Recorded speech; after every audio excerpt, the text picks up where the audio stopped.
Welcome to Books on Air, the podcast that tells the story behind the book.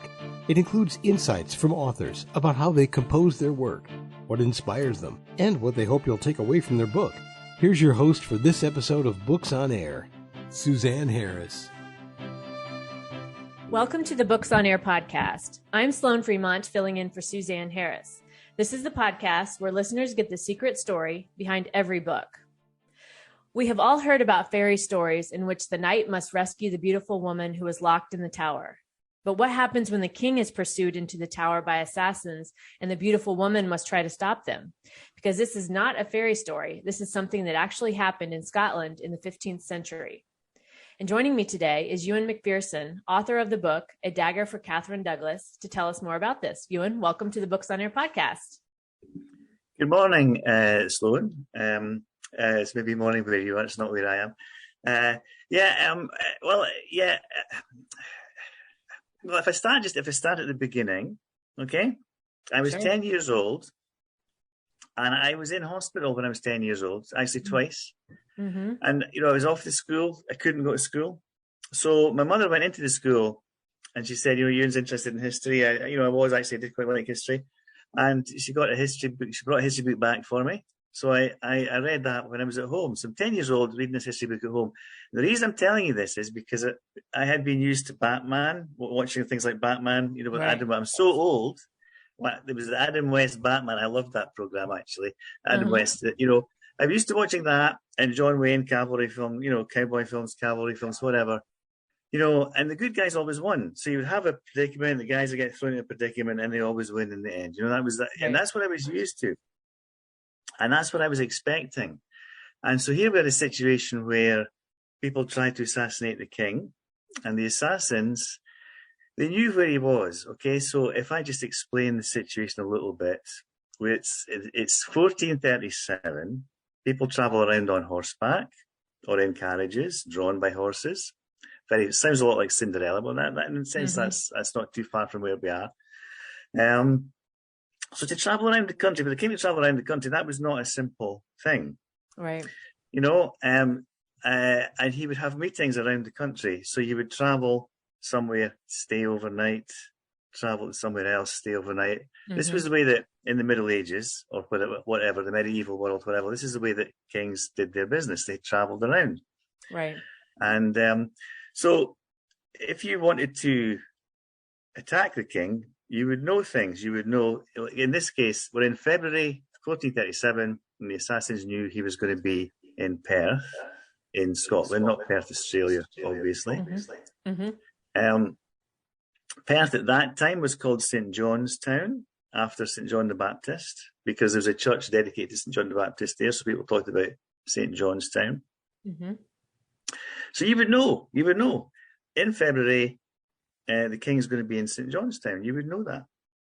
So the king had royal apartments attached to Blackfriars Monastery, and the assassins removed the bolts from the doors to the royal bedchamber. So in those days, actually there was quite a lot of security, because there would be the royal bedchamber, and then around that there'd be other bedchambers, ladies in waiting, the children in the nursery.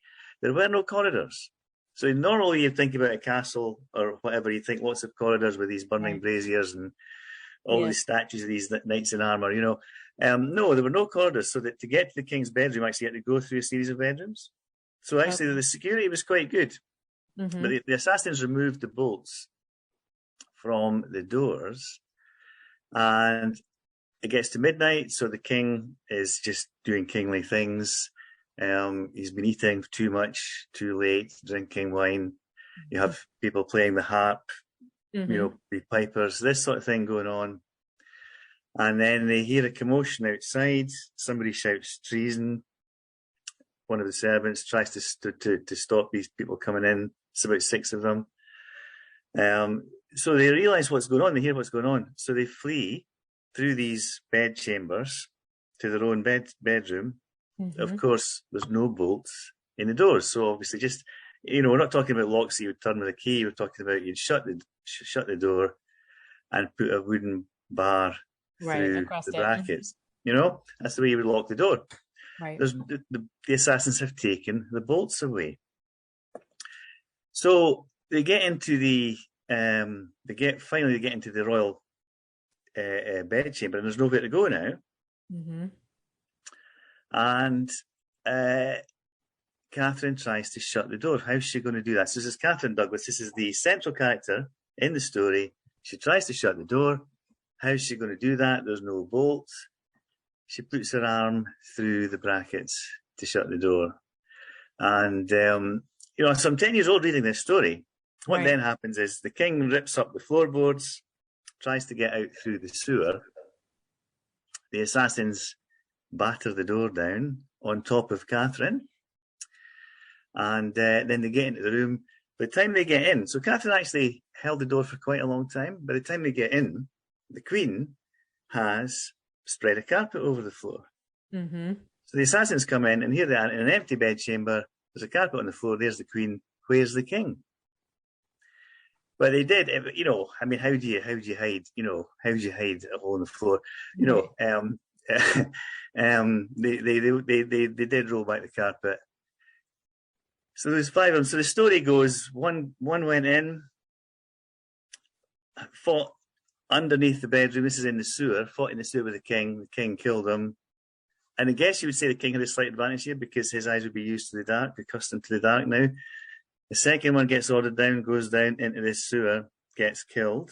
So that's 2 who've gone in and got killed. So then the 3 of them, they decide, we'll just go in together. So 3 of them went in together and they killed the king in the sewer. And, so that's the story. Now, as I said, I read this 10 years old, having grown up on Batman. I'm so old. Stingray also, I remember watching that. I mean, you'll not know what I'm talking about, Sloan. But I was just expecting, when Catherine put her arm through the door, I was expecting, the heroic ending. She was going to save the king's life. That's what I was waiting for. And it never came. And, it actually, what happened was I put the book down. I stopped reading the book. I couldn't read it anymore, and I didn't pick it up again. I never picked that book up again. I was 10 years old, but that story left an impression on me. Mm-hmm. And so here I am, a long time later, just writing a novel about it, because I think it's something, to me, it's an example of traditional. I know we kind of live in a different world now, but it's an example of traditional female courage. What do women do? If you think about mothers traditionally, if we think about, throughout history, what do you normally do? You make sacrifices for other people. That's normally what the woman does. Right. So other people get to be rich and famous or whatever. It's the woman who makes the sacrifices. And here's Catherine just, doing what might come quite naturally to the woman. She sacrificed herself to save the king, except of course she doesn't save the king, But I just felt it's just something that people should know the story a bit more, I think, than they do. And so your book, A Dagger for Catherine Douglas, is based on the Catherine from the story that you read when you were 10 years old. That's right. And is she the star of the story that you in your book? Yeah, I mean, obviously, the golden rule with writing is write about what you know, and so, yeah, she's the central character, but I have another male character as well. So the male character, a lot of the way that I look at the world and a lot of my thoughts about the world come through the male character. Mm-hmm. So the male character is involved in this story, and he's involved with Catherine. So you have this love story running between the male character. His name's Sean Campbell. Yeah. And so you have this love story running between Sean Campbell and Catherine Douglas. And obviously you want to know, how's this story going to end? So your focus, partly because a lot of people who read this story will not really know the history. A lot of people who read it won't know the history, but some people who read it will know the history. So if you know the history, you know the ending, certainly with relation to Catherine and the king. So I brought this other character in. So this is where I bring in a bit of fiction into a factual tale. And so Sean Campbell and Catherine Douglas, the story is really about their relationship and the choices that they have to make, and they find themselves in this situation. I'm not sure how much to say here, because it is a novel in which you don't really want to give away the ending. Exactly. Right. Because we want to give away too much. Yeah. So why don't we maybe tell one of your favorite scenes in the book that you wrote about, or even as you were kind of touching on the theme of how you were going for something a little bit different and to kind of point out the female side of things. Is there a particular scene in the book you might want to share with the listeners? Well, actually, I mean, what I suppose I mean. There's a lot of things in the book that I'm really proud of, that I'm really pleased with. If we begin at the beginning, because I set up the character of Sean Campbell very early on, and this is something that, again, is fictional, but is based on something that happened. Right. Because if I talk about the Battle of Waterloo, which now this story is set in 1437, the Battle of Waterloo takes place in 1815. But before the battle, on the eve of the battle, there was a French mansion, and a Scots regiment was asked to capture this French mansion. Now, the point about that is, if you've got a mansion, you've got walls and windows and things like that, so it's a very good lookout point, but it's also, you can shoot, from a position of being, protected by the walls and stuff. Right. It's quite an important thing to hold if you're fighting a battle. Let's have, it's like holding the high ground. Let's get that, Yeah, yeah. So this Scots regiment was asked to take this mansion, and they managed to get in and hold it. But there were some French soldiers in there as well. And they went through these gardens and they found a drummer boy. And so I've used, this is a story that I had a long, long time ago. They found this drummer boy. And so I've used that story as well, because Sean Campbell, at the very start of the story, he's involved in an attack on a castle. And this is just setting up the character. Right. And they come across a drummer boy, and somebody that Sean is with cuts the throat of the drummer boy for the obvious reason that you can't have him making a noise. You've got to think about yourself and your own preservation, self-preservation. So they cut the throat, and cutting the throat is a very effective way to get rid of somebody, because they can't scream, right. As well as you're not going to last very long because there's so much blood coming out. So it gets rid of you very quickly, very efficiently. So, but the character who does that, the drummer boy, doesn't get out of the castle, and Sean does, and then Sean is left with this hanging over him. Did he do it? And nobody's really sure, and he has this, so he's carrying this black mark around, this, maybe he was the guy that did it. So he, when he comes to King James's court, he's coming with this reputation. Maybe he cut the boy's throat. That's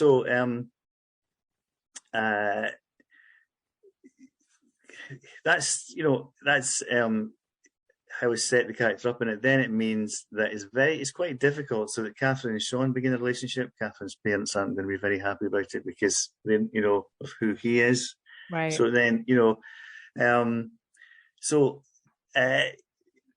a lot in the story which is based on things that really happened, although they maybe didn't happen in exactly the way they're described in the story or at that time. But there's quite a lot that's coming out of things that we know happened. There's been a lot of wars fought across Europe, over the past 1,000 years or so. There's been a lot of them, and a lot of horrible things have happened. And so there's quite a lot of things there that I've tried to use in the story.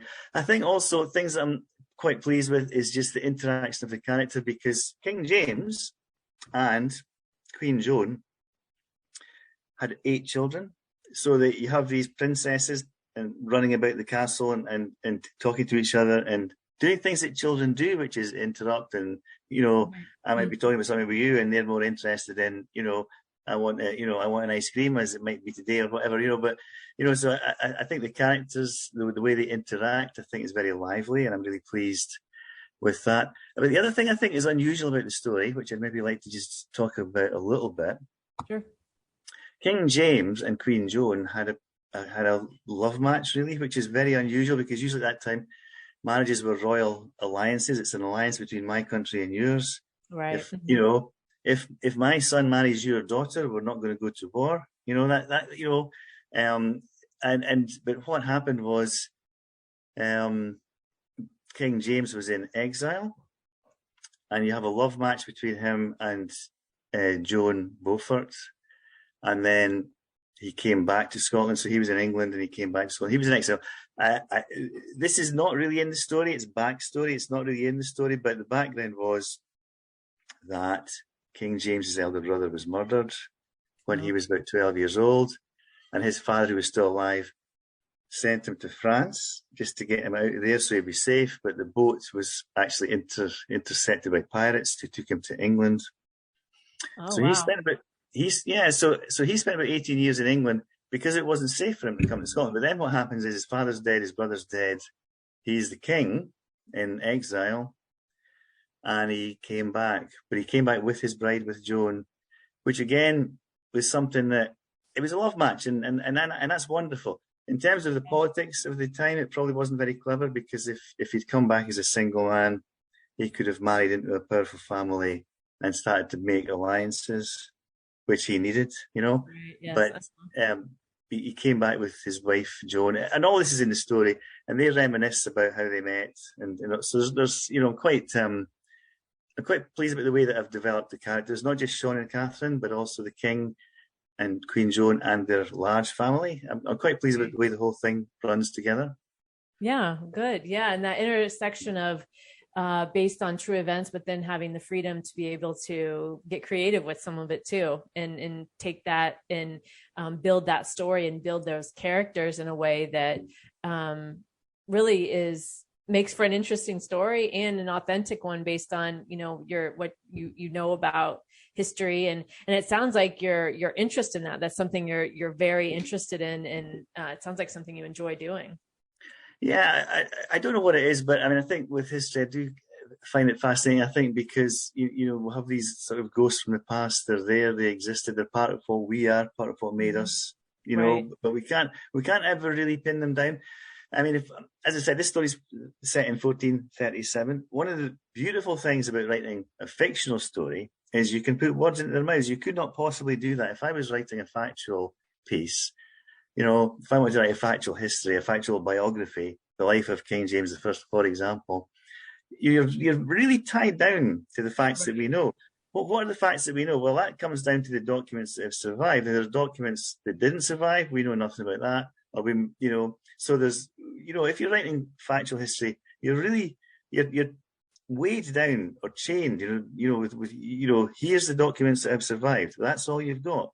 Right. If you're writing fiction, you've got so much more freedom. Okay. Yeah. And I can, King James said this, he scratched his chin, he thought pensively, whatever. You can do all of that. You couldn't do that in a history book. That's right. And that it kind of, hearing you describe that, also feels like you get to step into the character a little more than if you were writing the factual book, because the factual book is only telling you fact one, fact two, whatever the list of facts are. They're not, it seems like they don't often go too far into the personality of the person, and being able to create characters and step into that role seems like it would be very fun and very interesting way to approach a historical events. Yeah, and it allows you to actually create your own characters, because you can look at the situation, and I'm looking at it and I see King James meeting Queen Joan when he's actually in exile, and then they come back together. So it allows you to think about their relationship. And she left her family behind, her mother, whatever, came up to Scotland with him, not realizing probably how much snow we would get or how cold it would be, discovering all that for the first time. Right. So yeah, it allows you to go into the characters in a way that you couldn't possibly if you're writing a history book. You've got to be very careful, because you've got to try your best to be true to the known facts. And as I said, with fiction, obviously the known facts are there, and you can't change them, but you can. But where there's gaps, and there's gaps in between them, where there's gaps, you just fill in the gaps. And I know that if you think about it in this kind of way, I know you might say, if somebody's in London and they're going to Vancouver, you might say, well, maybe they took a flight, maybe they stopped at New York. If I know somebody was in London at this date and in Vancouver at this other date, these are facts, but within these facts, I can think, well, I'm going to have them stop off in New York. If you think about it that way, Yeah. You can do things that are completely logical, and but it's how you see the characters, and you can have them act in a way that's completely normal and human and whatever. And obviously, you're drawing from your own life as well, your own life experiences. Right. So when I'm writing about these characters, I'm thinking about things that have happened to me, my memories of things that have happened. So when I'm looking at the children that are interacting, I'm thinking about things in my childhood. So you're using as much, true material as you possibly can, from wherever it's coming from, to create this story. So it gives it that ring of authenticity. Yeah. What are you most surprised about your book? Maybe about the writing process or what you experienced during the writing? I think what I'm surprised about is, this might sound a bit strange, but I'm actually surprised about the way people have really enjoyed it. Now, people who've read it have really enjoyed it, because when I'm writing it, I'm wrapped up in the whole thing, and I'm writing it, and I'm immersed in this world. But once you've written it and it's away, your self-doubt then kicks in, and you don't really think any of it's any good. Right. We're our own worst critic, aren't we? Yeah. And I've had some very nice things said about it, and very nice things said about the way the characters interact in a very lively kind of manner. I've had some very nice things said about it, which has been really pleasing for me, Yeah, to be able to show the work to other people. It's when we get creative and we write and we do things like this, and then it's, like you're saying, we have that, we put it out to the world, and it's like, oh my gosh, how's the world going to receive it? But then you start getting the positive reviews and people, enjoying it as well as you did to put it out there. So that's I would imagine, such a great feeling to have.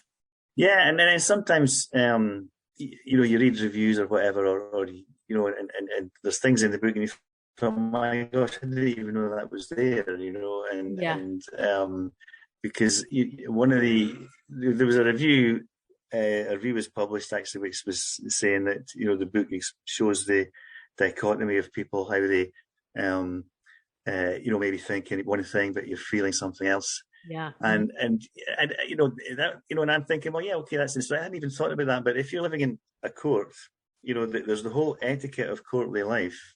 So of course you're not going to just say you're not going to be talking about how you feel all the time, It's right. And so how characters are feeling is really just it's inferred. You have to, they're interacting with each other in a formal kind of way, and you have to infer from that, how are they feeling? I mean, just to give you an example, but I've got a character in the story called Jean Locker, who's one of the ladies in waiting, and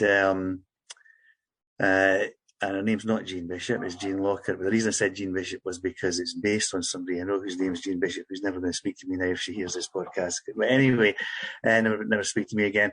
Anyway, she's been asked to leave the Queen's bedroom. She's been plaiting the Queen's hair. She's been asked to leave the Queen's bedroom because there's other things going on.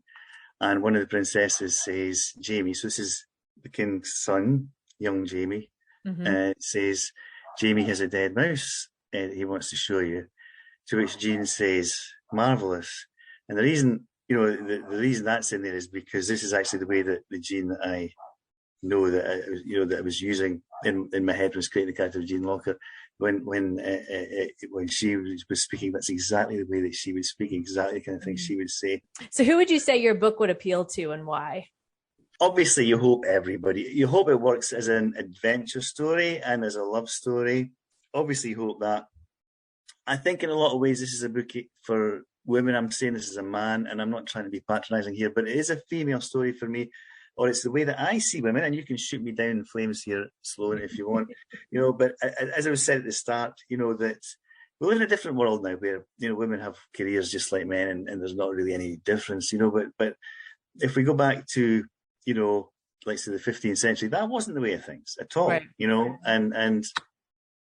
And women were expected to make sacrifices. That was what you did, like you were a mother, you made sacrifices for the children, for your husband. That was the way you lived your life, and so, it's just, it's going back to those days. For me, it's a kind of homage to female sacrifice, if you like. That's kind of the way that I see the story. Mm-hmm, mm-hmm.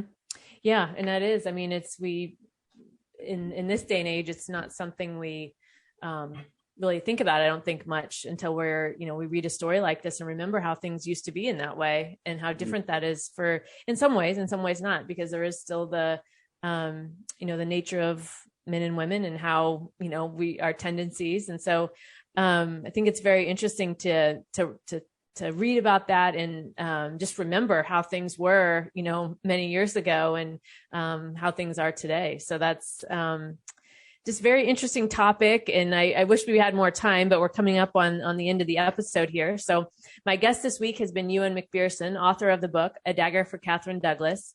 Euan, thank you for joining us this week. Thank you very much. Thank you for having me. Yeah. Before we close out, do you have any final thoughts you want to share with the listeners about your book?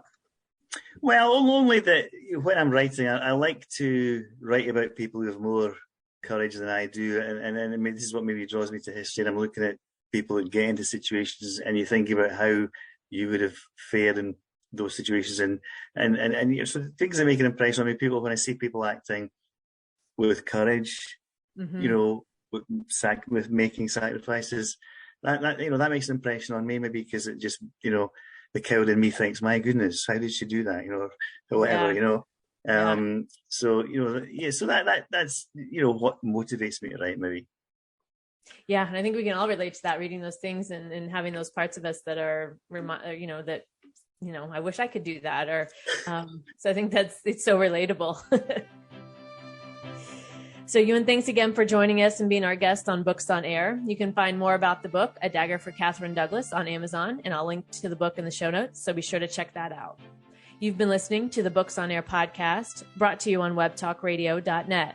You can also hear this podcast on Spotify, iHeartRadio, Stitcher, and Apple Podcasts. I'm Sloan Fremont, and I hope you'll join us for the next Books on Air podcast. Remember, you never know who's going to be here, and you never know what we're going to talk about. Thank you so much for listening.